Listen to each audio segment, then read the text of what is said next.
नमस्कार मित्रांनो, आपल्या सगळ्यांना कोजागरी पौर्णिमेच्या मनपूर्वक शुभेच्छा। कोजागरती म्हणजे आज कोण जागा आहे। सगळ्यांनी रात्री उशिरापर्यंत जागा राहून मसाले दुधाचा आस्वाद घ्यायचा असतो वगैरे वगैरे काहीतरी। आमच्या सोसायटीत काही सांस्कृतिक कार्यक्रमही पूर्वी असायचे।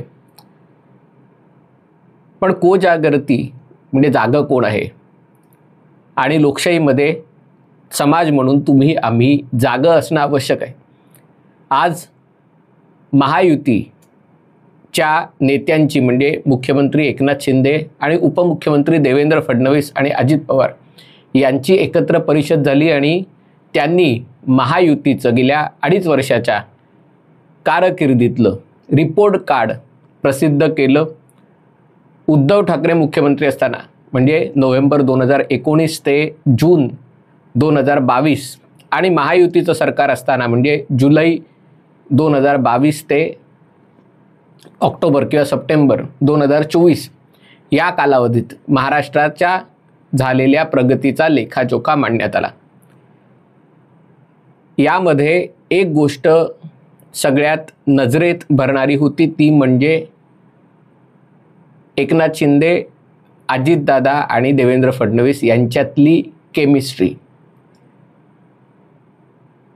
काल जे काही फोटो प्रसिद्ध झाले की उदय सामंत आणि मुख्यमंत्र्यांचे सचिव मंगेश चिवटे मनोज जरांगेंना भेटून रात्री 3-3:30ला बाहेर पडतायत आणि त्याच्यामुळे काही युतीतल्या मैत्रीवर मध्ये मिठाचा खडा टाकला जातोय की काय, असं शंका येणं स्वाभाविक होतं। पण आजच्या पत्रकार परिषदेत हे तिघजण, म्हणजे दोघांची जोडी क्रिकेटच्या मैदानात जमते, पण ही तिघांची जोडी जमल्याचं चित्र दिसतं। आणि याच्यात खास करून सगळ्यात प्रॉब्लेमॅटिक एलिमेंट कुठला असेल तर तो अजितदादांचा आहे। याचं कारण म्हणजे अजितदादांवर व्हिडिओ केला की लगेच आपल्यापैकी बऱ्याच जणांच्या तक्रारी येतात की अजितदादा ही युतीसाठी लायबिलिटी आहे, युतीला मतदान का करू नये याचं पहिलं कारण कुठलं असेल तर ते अजित पवार असेल आणि म्हणूनच हा व्हिडिओ करत असेल। राष्ट्रवादी काँग्रेसबद्दल आक्षेप असायची 2 कारणं। मुख्यतः पहिलं कारण म्हणजे विचारधारेचं, कारण त्यांनी शाहू फुले आंबेडकरांच्या नावावर जी काही सेक्युलर विचारधारा स्वीकारलेली आहे, ती सेक्युलर विचारधारा शरद पवारांच्या काळात निर्लज्जपणे लांगुलचालन करणारी, खोटा इतिहास मांडणारी, जाती जातीमध्ये तेढ निर्माण करणारी अशा प्रकारची विचारधारा आहे। आणि या विचारधारेने महाराष्ट्राला बरंच मागे नेण्याचं काम केलेलं आहे। पण ही विचारधारा तयार करण्यात, ती पुढे नेण्यात मुख्यतः शरद पवार, त्यांच्या कन्या सुप्रिया सुळे, जितेंद्र आव्हाड या अशा लोकांचा समावेश होता, जे आता शरद पवारांच्या सोबतच राहिलेले आहेत। दुसरा जो मुद्दा होता की राष्ट्रवादी काँग्रेस म्हणजे कुठलीही सीमा नसलेला भ्रष्टाचार,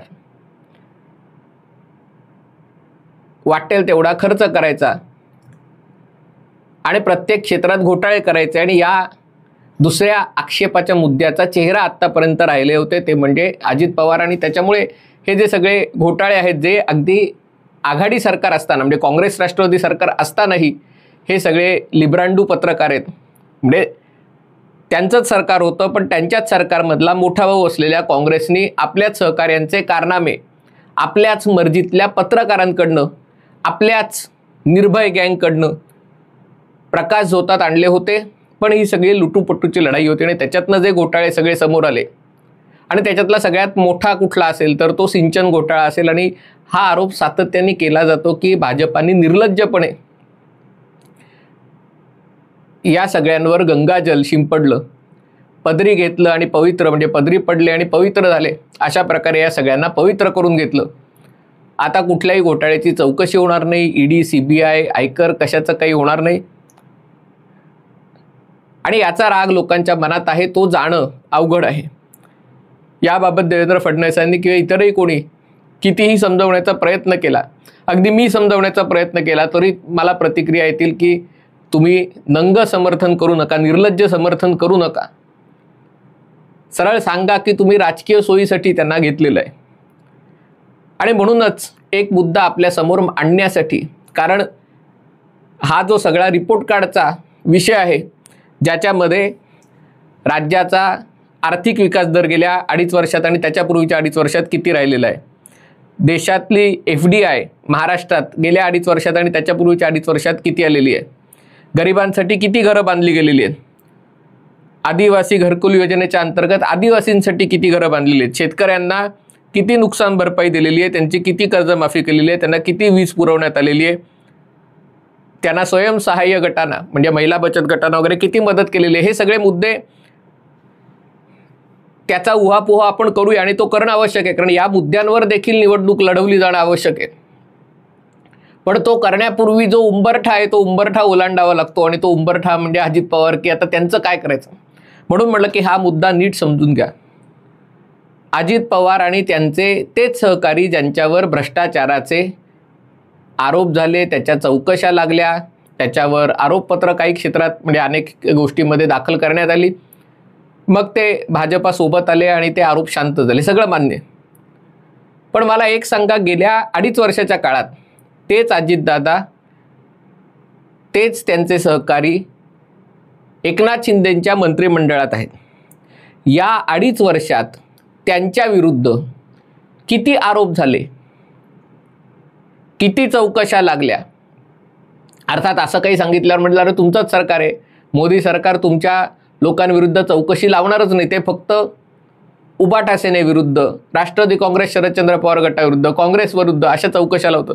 बघा त्या मानाने काँग्रेसच्याही नेत्यांविरुद्ध फारशा काही चौकशा लागलेल्या नाही आहेत गेल्या 2-2.5 वर्षाच्या काळात.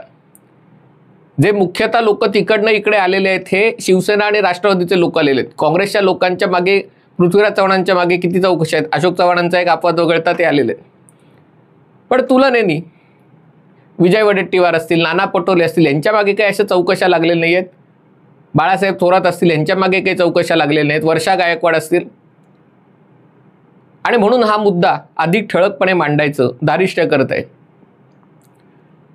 तुम्हाला असं वाटतं का की एकनाथ शिंदे यांच्या सरकारच्या काळात एक पैशाचा भ्रष्टाचार झाला नाही? मला स्वतःला तसं वाटत नाही. कारण भ्रष्टाचार म्हणजे याची अगदी तुम्ही तांत्रिक व्याख्या केली तर देशात अगदी मोदींच्या सरकारच्या काळातही, इथे राज्यात फडणवीसांचं सरकार होतं तेव्हा, शिंदेंचं सरकार होतं तेव्हा, तांत्रिकदृष्ट्या बघायचं झालं तर भ्रष्टाचार हा केला जात होता, केला जात आहे आणि केला जात राहील. मुद्दा आहे मग यातला एकही प्रकार आरोप म्हणून, आरोप म्हणजे ज्याच्यावर गुन्हा दाखल होईल, जो गुन्हा कोर्ट मान्य करेल की प्रथमदर्शनी याच्यामध्ये भ्रष्टाचार झाला आणि हे टेंडर रद्द करा, या दिल्या गेलेल्या कंत्राटाची चौकशी करा, अशी एकही गोष्ट गेल्या 2.5 वर्षात का झाली नाही? कदाचित 2 कारणं असतील. कारण विरोधी पक्षाचा प्रमुख चेहरा असलेले उद्धव ठाकरे, ज्यांचं स्वतःचं म्हणणं आहे की मला कशातलंच काही कळत नाही, किंवा आदित्य ठाकरे असतील, ज्यांना उठायचं, आरोप करायचं आणि खाली बसायचं की कुठलाही अभ्यास करायची गरज नाही, हे खोके सरकार आहे, हे गद्दार सरकार आहे, हे भ्रष्ट सरकार आहे, असं बोलायला काही अभ्यास करायची गरज नाही. म्हणजे एकतर कळत नाही किंवा अभ्यास करायची इच्छा नाही आणि त्यामुळे कदाचित या सरकारने, अजितदादांच्या सहकाऱ्यांनी वगैरे वगैरे कोणीतरी घोटाळे केले असतील, पण विरोधी पक्षात ती ताकद नाही. पण हेही मान्य करता येऊ शकत नाही, कारण शरद पवार, साक्षात शरद पवार तिकडे आहेत आणि त्यांना अजितदादांचं तंत्र माहीत असणं स्वाभाविक आहे, तटकरेंचं तंत्र माहीत असणं स्वाभाविक आहे, प्रफुल्ल पटेलांचं तर सगळंच माहिती असणं स्वाभाविक आहे.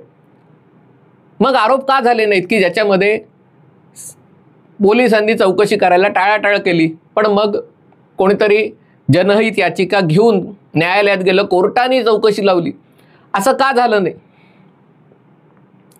याचं कारण अजितदादा क्रमांक 1 हे शरद पवारांच्या मार्गदर्शनाखाली काम करत होते. हे पृथ्वीराज चव्हाणांच्या नेतृत्वाखाली, अशोक चव्हाणांच्या नेतृत्वाखाली, विलासराव देशमुखांच्या नेतृत्वाखाली काम करत होते. अजितदादा 2 एकनाथ शिंदेंच्या नेतृत्वात काम करत आहेत, नरेंद्र मोदींच्या नेतृत्वात काम करत आहेत.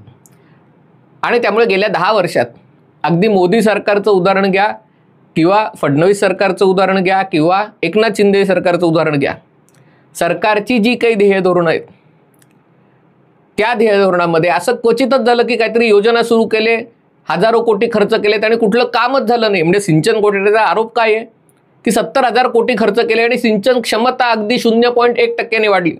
अजितदादांचं म्हणणं आहे तर हा घोटाळा नाहीच आहे, कारण म्हणजे घोटाळा नाही आहे हेही खरं आहे, घोटाळा आहे हेही खरं आहे. म्हणजे तुमच्या खिशात जेव्हा 10 रुपये असतात आणि तुम्ही 100 रुपयाची कामं सुरू करता तेव्हा एकही काम तुम्ही पूर्ण करणार नाही हे उघड आहे.